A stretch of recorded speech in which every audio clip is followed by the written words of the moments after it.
Akhirnya saya paham, inilah yang menyebabkan orang yang sudah kaya menjadi semakin kaya. Percepatannya itu lebih cepat daripada orang yang belum kaya menjadi agak kaya, bahkan sangat kaya. Ternyata ini kuncinya. Bismillahirrahmanirrahim. Assalamualaikum warahmatullahi wabarakatuh. Alhamdulillahirabbil alamin. Asyhadu alla ilaha illallah wa asyhadu anna Muhammad Rasulullah. Allahumma sholli ala sayyidina Muhammad wa ala ali sayyidina Muhammad. La haula wala quwata illa billah.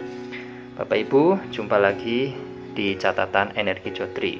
Tanpa bermaksud menggurui, tanpa bermaksud mengajari atau komentar, tidak. Hanya sekedar berbagi saja. Jika ada yang bermanfaat silakan diambil, jika tidak ya abaikan saja, nggih. Baik, saya mau cerita. Jadi saya pernah mengikuti sebuah pelatihan. Kemudian sang trainer menunjukkan sebuah mobil yang mewah, yang bagus, rumah dan benda, ya, seperti itu. Kemudian trainer melemparkan pertanyaan kepada kami. Bapak Ibu, apa yang Anda pikirkan tentang barang-barang tersebut? Saya belum langsung menjawab. Saya melihat dulu kanan kiri jawabannya apa. Ada yang menjawab, wah barang mahal itu, wih mahal itu Pak, wih rumah mahal, mobil mewah, mobil mahal, wah nggak bisa saya beli Pak, gitu. Dan macam-macam lah. Ada juga yang menjawab, aku pasti bisa beli itu, wah aku pengen itu tuh, gitu. Tapi bisa nggak ya? Seperti itu. Oke, kemudian dijelaskan oleh sang trainer ini. Siapa yang menjawab mobil mewah, ya kan? Oh nggak bisa beli. Oh itu rumah mewah, nggak mampu aku belinya, itu kan.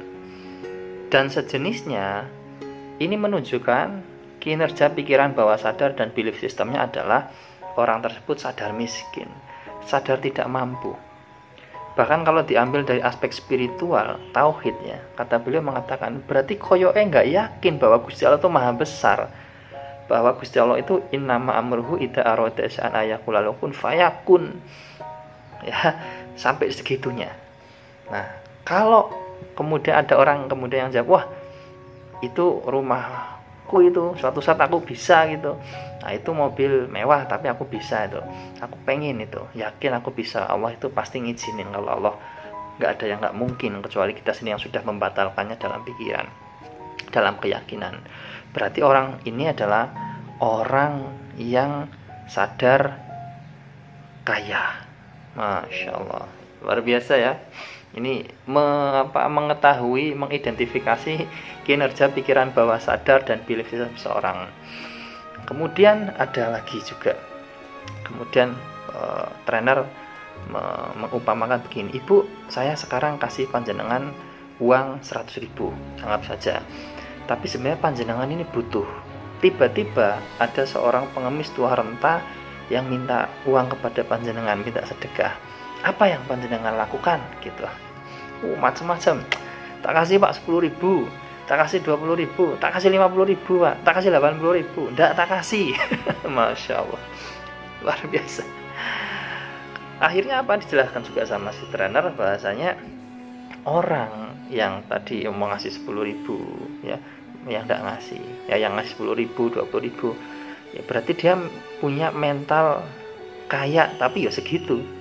Mental berbaginya segitu, sadar kayanya segitu.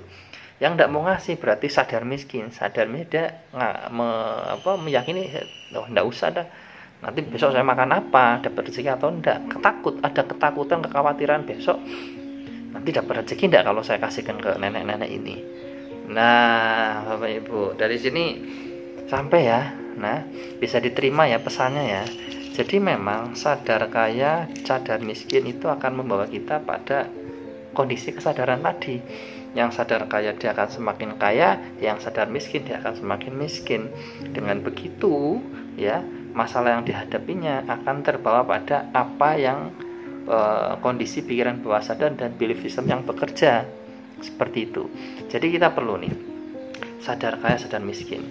Yang terakhir, trainer menjelaskan ya, dan sinkron juga yang dipahamkan oleh guru-guru kami, kayak kami, bahwasanya orang yang punya jiwa berkelimpahan, kalau dalam bahasa spiritualnya begitu, jiwa kaya raya berkelimpahan. Ciri-cirinya tidak mengeluh, dan mereka suka berbagi dalam kondisi apapun, karena mereka yakin dan percaya ya bahwasanya rezeki itu ada saja. Itu ada dua ya. Jadi orang yang punya mental kaya adalah tidak mengeluh dan selalu tulus berbagi, mau berbagi dalam kondisi apapun, entah itu berbagi tenaga, pikiran, harta. Bagaimana dengan yang mental miskin, yang sadar miskin? Teman-teman, Bapak Ibu pasti bisa menjawabnya, bisa mengetahuinya. Semoga sharing ini bermanfaat. Apapun masalahnya yang sedang dihadapi, ojo gemerungsung, ojo gerasa gerusu, tenang dulu, kembalikan kepada setelan awal ya. Program kita dicipta untuk berkelimpahan ya. Kalau kita tenang adalah sebagian besar dari jalan solusi.